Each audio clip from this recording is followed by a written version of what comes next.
ராஜாவுக்கு அரசவையில் திடீர் என்று ஒரு சந்தேகம் வந்தது. அவர் பக்கத்தில் இருந்த தன்னுடைய அமைச்சர்களை பார்த்து, அமைச்சர்களே, பாவத்தின் தந்தை யார் என்று கேட்டார். அமைச்சர்களுக்கு இதற்கு பதில் தெரியவில்லை. அமைதியாக இருந்தார்கள். அரசருக்கு கடுமையான கோபம். அவர் அமைச்சர்களை பார்த்து, இங்கே பாருங்கள் அமைச்சர்களே, பாவத்தின் தந்தை யார் என்ற கேள்விக்கு எனக்கு பதில் தேவை. அதை நாளைக்குள் நீங்கள் கூற வேண்டும். அப்படி கூறினால் உங்களுக்கு 1000 பொற்காசுகள் பரிசாக தருவேன் என்று கூறிவிட்டு அவையை விட்டு வெளியேறினார். ஒரு அமைச்சர் மனதில் குழப்பத்துடன் வீட்டுக்கு வந்தார். அவரால் வீட்டில் அமைதியாக இருக்க முடியவில்லை. இந்த வினாவுக்கு யாரிடமாவது விடை தெரியுமா என்று கேட்போம் என்று நினைத்து வீட்டை விட்டு வெளியில் வந்து ஒவ்வொரு இடமா யாராவது இந்த கேள்விக்கு பதில் கூறுபவர்கள் தென்படுகின்றனரா என்று பார்த்தார். தெருவில் அமைச்சர் வெகுநேரம் நின்று கொண்டு இருந்தார்.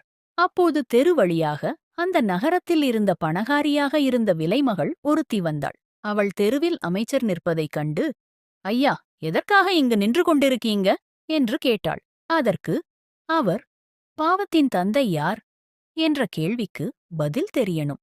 யாராலும் கேள்விக்கு பதிலை சொல்ல முடியவில்லை என்று கூறினார். அதைக் கேட்ட விலைமகள், நான் அந்த கேள்விக்கு பதிலை கூறுகிறேன். என் வீடு இருக்கும் தெருவில் வந்து நில்லுங்கள். நான் கூறுகிறேன் என்றாள். அமைச்சருக்கு தயக்கம். விலைமகள் இருக்கும் தெருவில் நின்றால் கேவலமாக பார்ப்பார்களே, என்ன செய்ய என்று யோசித்தார். அவருடைய தயக்கத்தை பார்த்த விலைமகள், ஐயா, நீங்கள் தயங்க வேண்டாம். நான் உங்களுக்கு 500 பொற்காசுகள் தருகிறேன். உங்களை நான் குடியிருக்கும் தெருவில்தான் வந்து நிற்கச் சொல்கிறேன். எதற்கு இதுக்காக நீங்கள் தயங்க வேண்டும் என்று கேட்டாள்.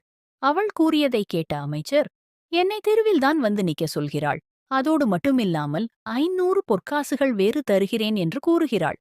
ஏற்கனவே அரசர் 1000 பொற்காசுகள் தருகிறேன் என்று கூறினார். மொத்தம் 1500 பொற்காசுகள் கிடைக்கிறது. ஏன் விட வேண்டும் என்று நினைத்துக் கொண்டே அந்த விலைமகள் இருக்கும் தெருவில் நின்றார். அமைச்சர் தன் வீடு இருக்கும் தெருவில் நிற்பதை பார்த்த விலைமகள், ஐயா, என்னுடைய வீட்டு வாசலில் வந்து நின்றால் நான் உங்களுடைய கேள்விக்கு பதிலை கூறுகிறேன் என்று சொன்னாள். அமைச்சர் சிந்தித்தார். விலைமகளுடைய வீட்டு வாசலில் நின்றால் நம்மை பற்றி இந்த மக்கள் என்ன நினைப்பார்கள் என்று மருகினார். அவருடைய மனநிலையை கவனித்த அந்த விலைமகள், ஐயா, நான் தங்களை என் வாசலில்தானே நிற்கக் கூறுகிறேன். வேறு ஏதும் கூறவில்லையே.